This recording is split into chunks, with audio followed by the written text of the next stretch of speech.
are the key considerations for XYZ Ltd when deciding between equity, debt, bonds, and bank loans as financial options. So, evaluate the advantages and disadvantages of each financing option. How do factors such as interest rates, control, and ownership affect the company's decision? So, the key considerations for XYZ Ltd when deciding between equity, debt, or bonds and bank loans or as financial options, they must evaluate each financing option based on cost, risk, and strategic implications. So, in equity, the advantages is no repayment obligations, enhances financial flexibility, and reduces financial risk. While the disadvantages of equity is it dilutes ownership and control, may lower earnings per share, and can face market volatility. And in terms of bonds, the advantages is fixed interest rates provide predictability, tax-deductible interest payments, and no ownership dilution. And the advantages of bonds is interest payments are mandatory, increasing financial risk, and the companies must maintain strong cash flow to meet obligations. And in bank loans, the advantages is quick access to funds, potential for flexible repayment terms, and structured financing options. And the disadvantages of bank loans is higher interest rates than bonds, potential for stricter convenience, and shorter repayment periods, increased liquidity pressure. So, the factors in influencing the decision. So, first is interest rates. So, higher rates make debt financing costly. Next is ownership control, ensuring equity dilutes shareholder control. And lastly is repayment risk. So, high debt burdens increase financial strain. Number 2, XYZ should calculate the weighted average cost of capital to compare financing options. Debt typically lowers the WACC CC due to tax-deductible interest, but excessive debt increases financial risk. A balanced mix of debt and equity is ideal to minimize the weighted average cost of capital and optimize returns. And number 3, the potential impacts of issuing equity on the company's balance sheet is to increases shareholders' equity, cash reserves, and in ownership structure.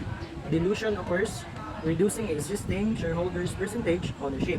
Shareholders' reaction is that investors may view new issuance negatively due to increased dilution, but favorably if the capital is used for high-growth projects.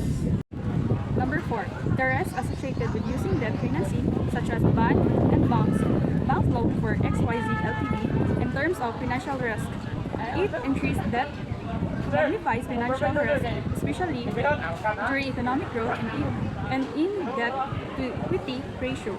High debt ratios limit financial flexibility and can affect credit ratings. Number 5, financial management play in managing cash flow and ensuring that XYZ Ltd can meet its debt obligation.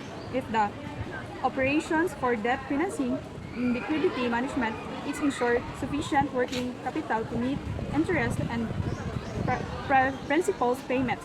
Cash flow forecasting using financial models to predict cash flow needs. XYZ Ltd use financial management strategies to mitigate the risk of default and financing options, hedging against interest rate fluctuations and maintaining reverse funds. Number 6, what strategic factors should the financial management team consider when making the decision about appropriate mix of equity, debt, and retained earnings for the company? Financial health and growth prospects.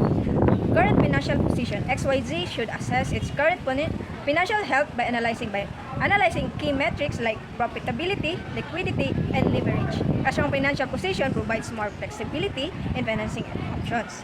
Growth prospect. The company's growth plans should be considered. High growth prospect may require more external financing potential, favoring debt or equity over retained earnings. Financial flexibility. Access to capital. Maintaining capital flexibility ensure XYZ can access capital when needed. Regarding market conditions, a balanced capital structures with a mix of debt and equity provides more option for future financing. Strategic opportunity. Financial flexibility allows XYZ to seize a strategic opportunity such as acquisition or expansion without being constrained by debt levels or limited access to equity.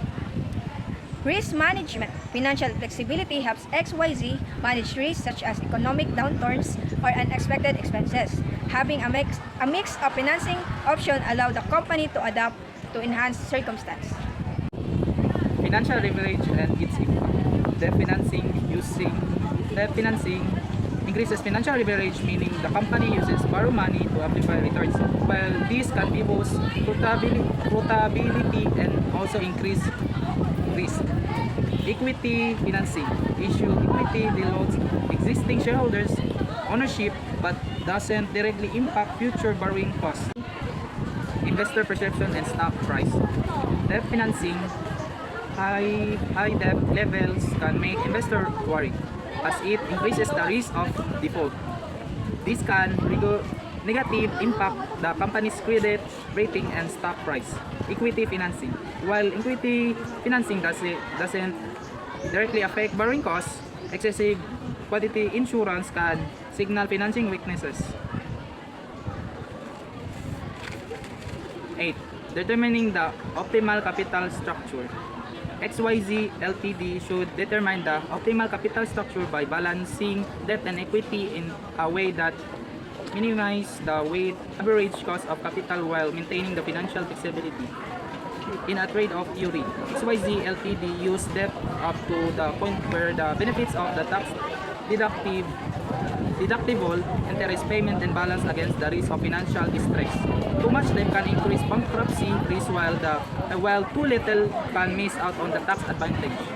In the pecking order theory, prioritize financial options such as retained earning as a cheapest source of capital, debt financing to avoid diluting ownership, and equity insurance as a last resort due to its higher cost and of ownership dilution. The company should also review its debt to equity ratio to assess risk tolerance and ensure that structure supports both current operation and future growth strategies. 9. Evaluating and selecting financial instruments. When choosing between long-term bonds and short-term bank loans, XYZ Ltd must consider cash flow stability and interest rate trends. For long-term bonds, suitable for funding large projects with predictable cash flows. These offer fixed interest rates, protecting the company from rising rates. In short-term bank loans, more flexible and ideal for working capital needs, but they may carry higher interest rates and repayment pressure. So regarding in interest rates, fixed rate bonds lock in current rates offering stability. Floating rate loans adjust with the market, beneficial if interest rates are expected to drop but risky if they rise. The decision depends on XYZ Ltd's cash flow forecast. Stable cash flow support long-term bond, while variable cash flow might require short-term flexible debt options. Number 10. The impact of the broader economic environment. So, XYZ Ltd's financing decisions must also factor in the external economic environment.